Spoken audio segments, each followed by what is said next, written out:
आज की इस वीडियो में हम प्राइस प्रेडिक्शन करने वाले हैं कास्पा की, और ये अपने हाई परफॉर्मेंस और फास्ट ट्रांजैक्शन के लिए जाना जाता है। यहाँ पे अगर करंट प्राइस की बात करते हैं तो अभी आज के दिन 10 रुपये के बराबर चल रहा है।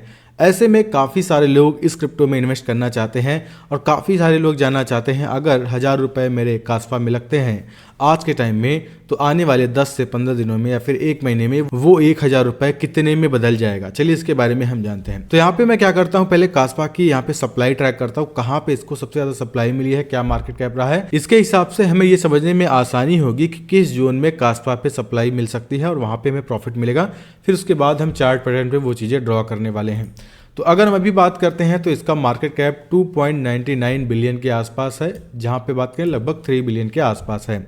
और अगर हम एक साल का डेटा देखते हैं जो ऑल टाइम मार्केट कैप इसका गया था वो 4.98 बिलियन के बराबर गया था, लगभग 5 बिलियन के आसपास इसका मार्केट कैप गया था। अब यहाँ पे अगर हम एक साल का डेटा देख पा रहे हैं तो ये चीज़ आप नोटिस कर पाएंगे, जब कास्पा 2.28 बिलियन के आसपास था इसको एक बड़ी सप्लाई मिलती है, फिर उसके बाद 2.54 बिलियन के आसपास इसको बड़ी सप्लाई मिलती है, फिर उसके बाद नवंबर के महीने में 2.60 बिलियन के आसपास इसको एक बड़ी सप्लाई मिलती है। तो यहाँ पे एक साल के अंदर जो 2.2 से लेके 2.6 बिलियन का ये जो जोन है, यहाँ पे कास्पा को 3 बार सप्लाई मिली है, 3 बार बड़ी रैली इसने दिखाई है।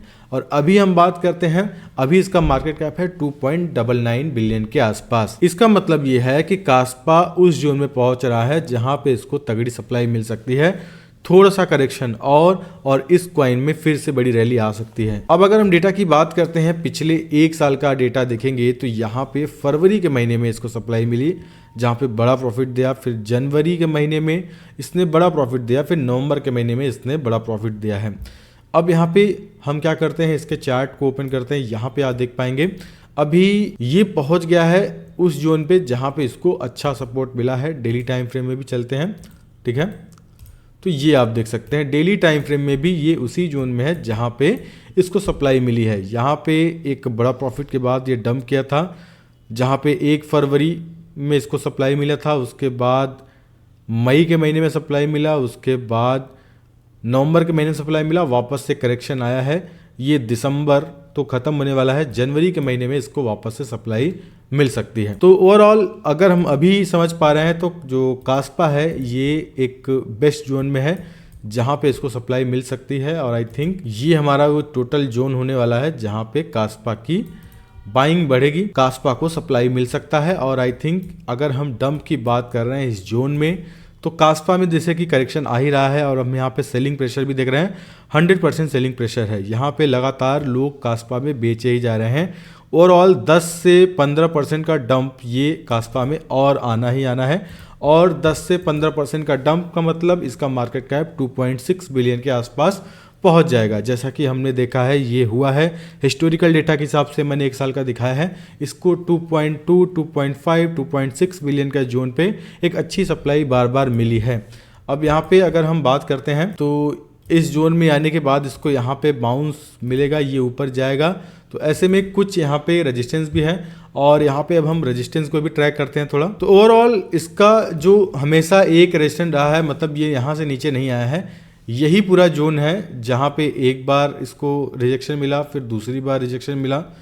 अगर हम डेट की बात करते हैं ये नवंबर के महीने में, ये फिर मार्च के महीने में, फरवरी मार्च के महीने में, फिर ये जुलाई तक यहाँ पे स्टक रहा, उसके बाद ये नीचे आया अक्टूबर तक, उसके बाद फिर से ये ऊपर गया, ठीक है, दिसंबर के महीने में।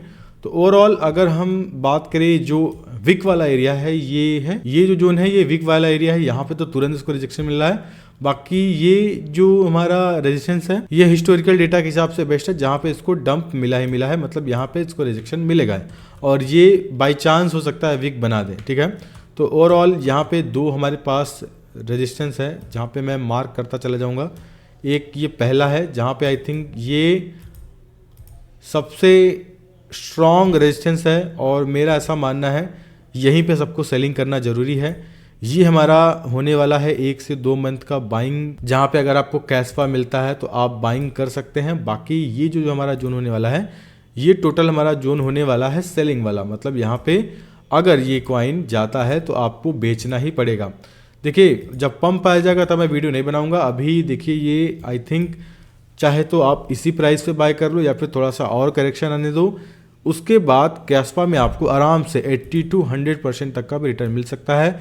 अगर हम इसकी बात करते हैं तो यहाँ पे आप देख सकते हैं 80% का प्रॉफिट है। और ऊपर अगर हम जाते हैं जहाँ पे एक विग बनाता है तो वहाँ पे 124% का प्रॉफिट है। तो ओवरऑल अगर आप किसी अल्ट कॉइन में 80% 70% का प्रॉफिट चाहते हैं तो कैस्पा मेरे हिसाब से इस जोन में 2.5 2.6 बिलियन के मार्केट कैप पे ये आपको अच्छा बाउंस दे सकता है। बाकी मैंने इनके ट्विटर को चेक किया, यहाँ पे कोई खास अपडेट नहीं है कैस्पा को लेकर जिसकी वजह से इसमें कुछ ग्रोथ देखने को मिले। उस अपडेट की वजह से नॉर्मल कुछ यहाँ पे अपडेट्स ला रहे हैं जो बेसिक एक कंपनी एक्टिव रहने के लिए दिखाती रहती है, तो वो काम है। बाकी ऐसा कोई अपडेट नहीं है जिससे कि उस अपडेट की वजह से बड़ा पंप आए। बाकी अगर सप्लाई की बात करते हैं तो ये बेस्ट होने वाला है। एक चीज़ और मैं आपको बता दूं, मार्केट में अगर आपको ये बोले कि इसमें 10x 5x हो जाएगा तो उनसे दूर रहिएगा। जो मैंने बोला है 70% 80% उसी पे बने रहेगा। आई थिंक ये बेस्ट होने वाला है जहाँ पे आपको कैस्पा पे प्रॉफिट मिल सकता है। बाकी ये जो मैंने मार्क किया है वह 0.17, ये याद रखिएगा। यहाँ पे जब भी आपको कैस्पा मिले तो बेचना ही पड़ेगा, और 0.099 या फिर 0.1 के आसपास मिले तो आप यहाँ पे बाइंग जरूर कीजिएगा। तो ये वीडियो था कैस्पा का प्राइस प्रेडिक्शन। बाकी मैं क्या करूँगा, और भी बहुत सारे प्राइस प्रेडिक्शन लाता रहूँगा।